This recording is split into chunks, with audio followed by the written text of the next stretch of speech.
வணக்கம் நண்பர்களே. நாம் இப்போ இந்த காடை சுற்றி பார்க்க போகிறோம்.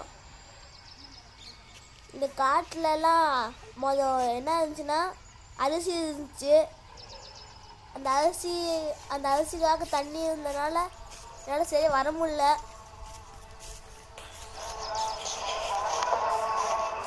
சுற்றி பாருங்க, ஃபுல்லாக இருக்கு.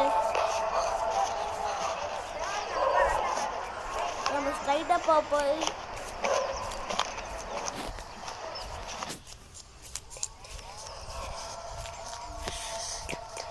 ரைட் சைட் போகிறோம்.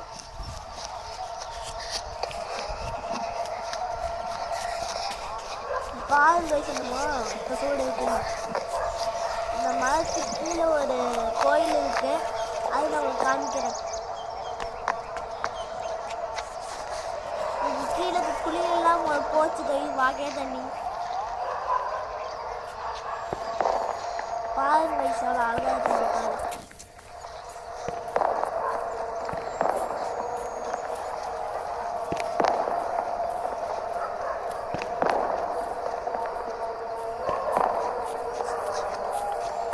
பார்த்து தாங்க யூஸ் போகணும்.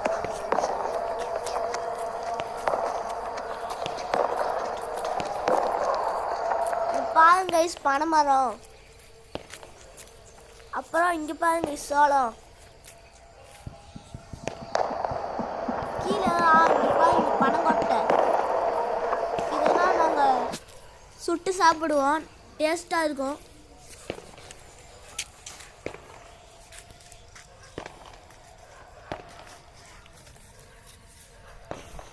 இது நமக்கு இப்போ தேவையில்லை, வாங்க போட்டுடலாம்.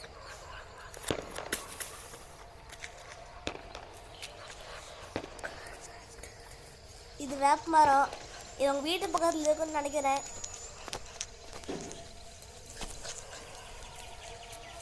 பாருங்க கைஸ் எவ்வளோ ஸ்ட்ராங்காக இருக்குது. ஆனால் அந்த மரத்தில் அதிகமாக இல்லை லீஃப்லாம். இப்போ நம்ம அங்கே போகலாம் கைஸ் ஸ்ட்ரைட்டாக. இங்கே பாருங்க கைஸ் துளசி குட்டியாக இருக்குது, இப்போ வச்சுருப்பாங்க போல்.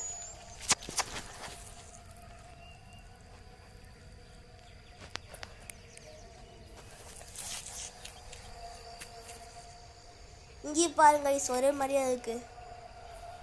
அங்கே பாருங்க ஐஸ் சூரியன் பல்ல இழிச்சிக்கிட்டு இருக்கு. இது பேர் என்னன்னா கோழிக்கொண்டை செடி. இதுலேருந்து அந்த பூ வரும். இந்த பூக்கள் பக்கத்தில் இருக்க காமிக்கிறேன், வெயிட் பண்ணுங்க. தான் அங்கே இருக்குல்ல ஒரு பூ தெரியுதலன்னு தெரியுது, பக்கத்தில் போய் காமிக்கிறேன்.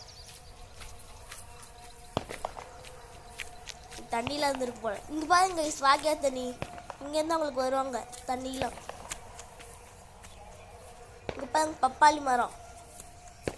இப்போ வரும் போல ஒரு நாளில். இதுதான் அந்த பூ எவ்வளோ அழகாக இருக்குல்ல. இது பேர் என்னன்னா கோழிக்கொண்டை பூ. இது பக்கத்தில் இன்னொன்று காமிக்கிறேன். இங்கே பாருங்க தண்ணியாக இருக்கா. இது பாருங்க கிணறு. கயிறு. இந்த பூ அழகாக இருக்கு, எனக்கு ரொம்ப பிடிச்சிருக்கு. சரி இந்த வீடியோ நம்ம முடிச்சுக்கலாம் கைஸ் இதோட. இது பாருங்க கைஸ் ரொம்ப வித்தியாசமாக இருக்குது. இது பேர் தெரிஞ்சால் நீங்கள் சொல்லுங்கள் கமெண்ட்ஸில். சரி கைஸ் இந்த வீடியோ நம்ம முடிக்கிற டைம் வந்துருச்சு. எல்லாத்துக்கும் நம்மளோட காட்டை காமிச்சாச்சு. இங்கே பாருங்க கைஸ் எவ்வளோ ஹைட்டாக இருக்குது. ஏன் ரொம்ப கஷ்டம். சரி கைஸ் பாய்.